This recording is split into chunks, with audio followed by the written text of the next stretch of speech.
there's a feeling you get when you land in New Zealand, like you've stepped into another world.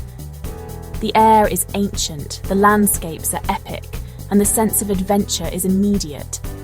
I came here with a camera and a need to find something real, and this place delivers. New Zealand isn't just beautiful, it's enchanting. It makes you stop, breathe, and realize how small you are, in the best way.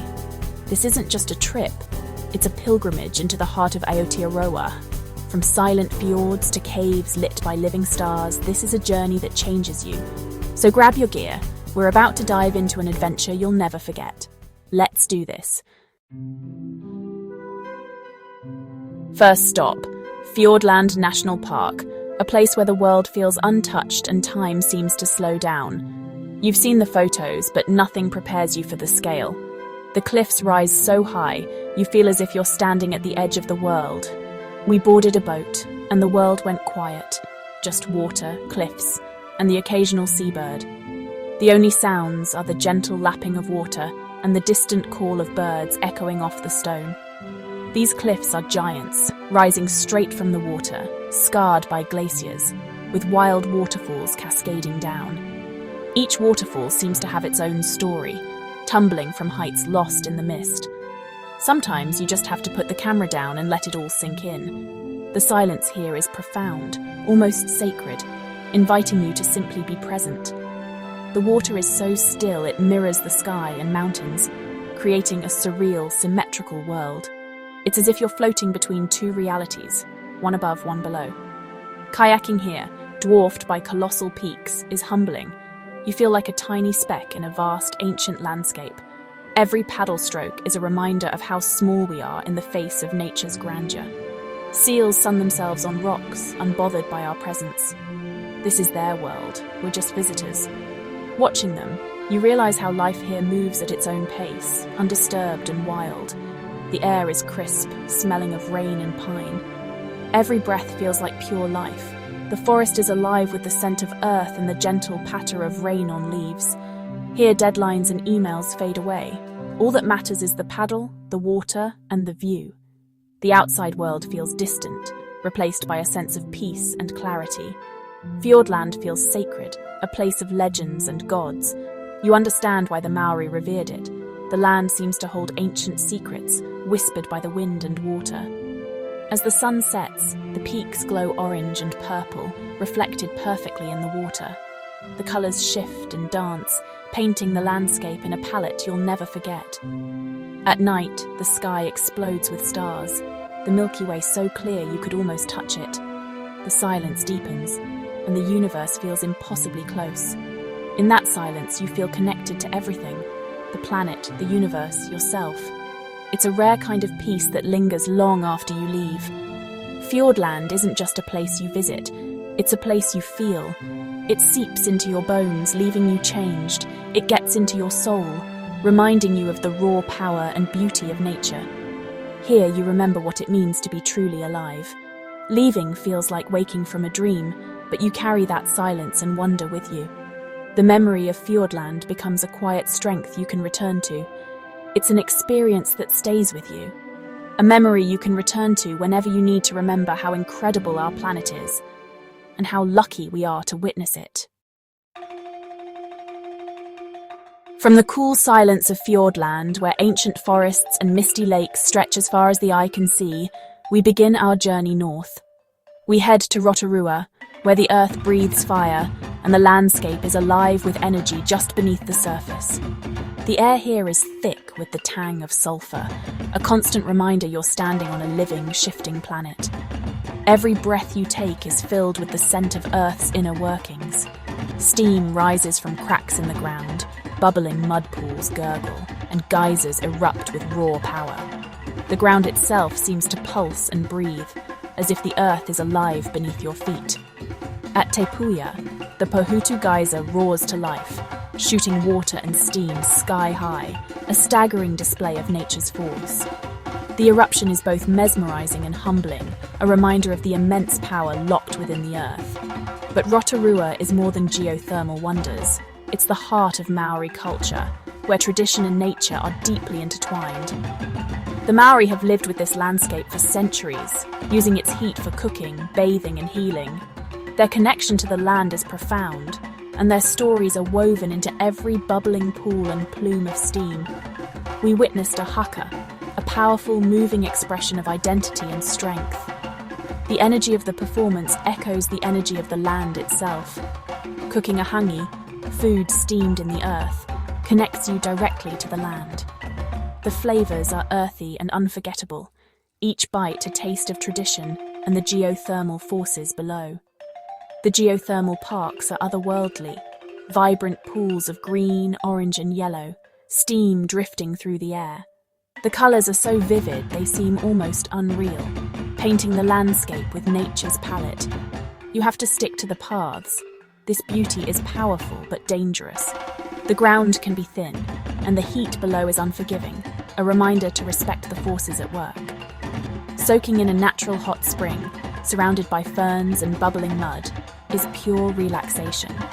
The warmth seeps into your bones, and for a moment you feel completely at peace with the world. Rotorua is a place of contrasts, beautiful and harsh, ancient and ever-changing. Lush forests border barren, steaming earth, and every corner tells a different story. It's a full sensory experience.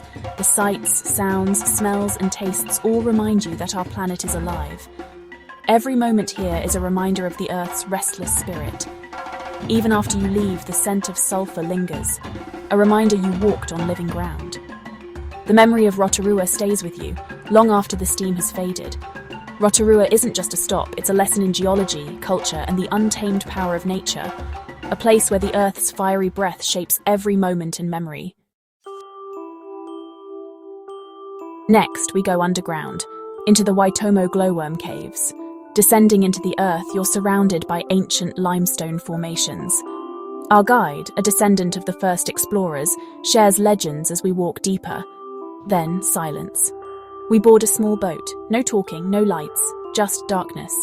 Suddenly, the cave ceiling glows with thousands of blue-green lights, a galaxy of living stars. These are glowworms unique to New Zealand, luring prey with their light. Floating beneath this shimmering canopy is pure magic, a meditative, otherworldly experience. The silence and glow create a sense of peace. Time seems to stand still. You forget the outside world. It's just you, the boat, and the living stars above. The science behind it only adds to the wonder.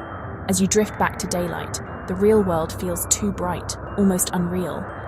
Everyone leaves the cave changed, having shared something truly special. The Waitomo caves aren't an adrenaline rush, they're a soul rush. It's a reminder that some of the world's greatest wonders are hidden in darkness, waiting to be discovered. You can't visit New Zealand without stepping into Middle-earth. For fans of The Lord of the Rings, it's a dream come true. But even if you've never seen the films, the landscape alone is breathtaking. We made the pilgrimage to Hobbiton, and it's pure magic.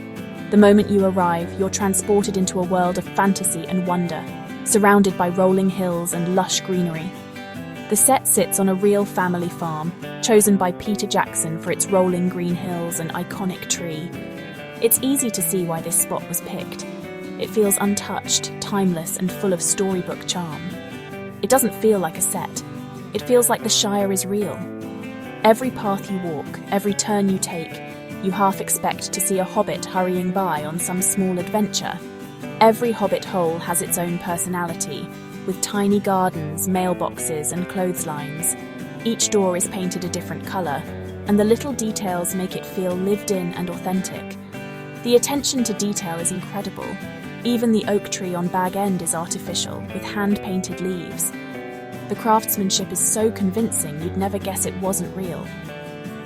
Walking past Bag End, looking out over the party field, you feel like you've stepped into the movies.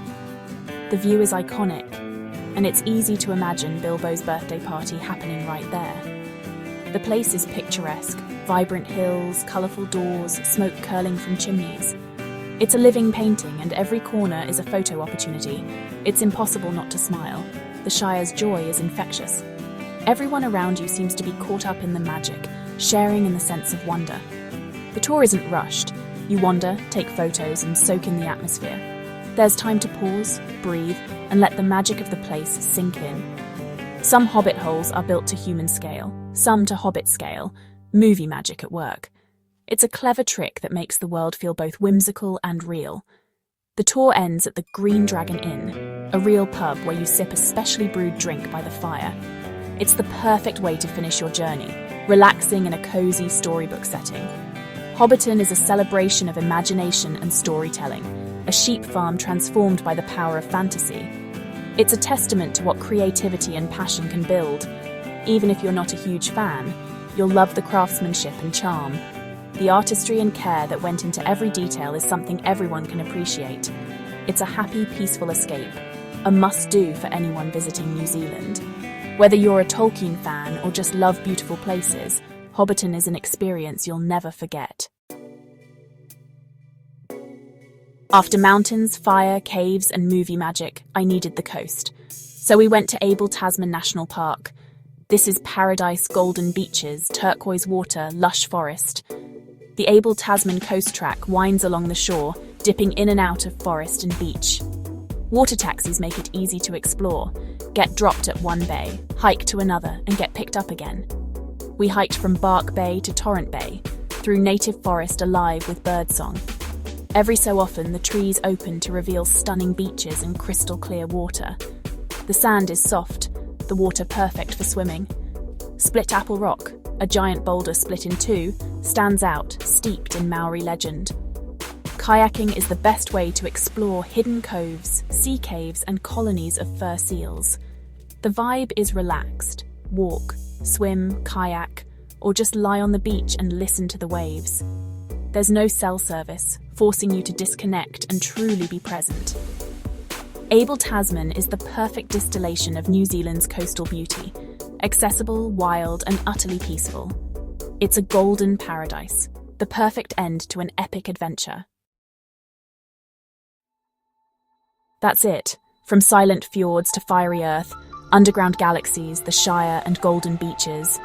New Zealand isn't just a country, it's a world of its own, packed with beauty and magic. This trip changed me.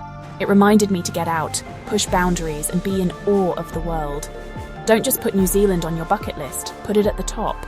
Start planning, start saving, because it's worth every second. These aren't just trips, they're mystical adventures that stay with you forever. The real story is the one you'll create when you come here. I hope this inspired you to chase your own adventures. If you want more journeys like this, hit subscribe, ring the bell, and let me know which place you'd visit first. Thanks for watching, now go explore.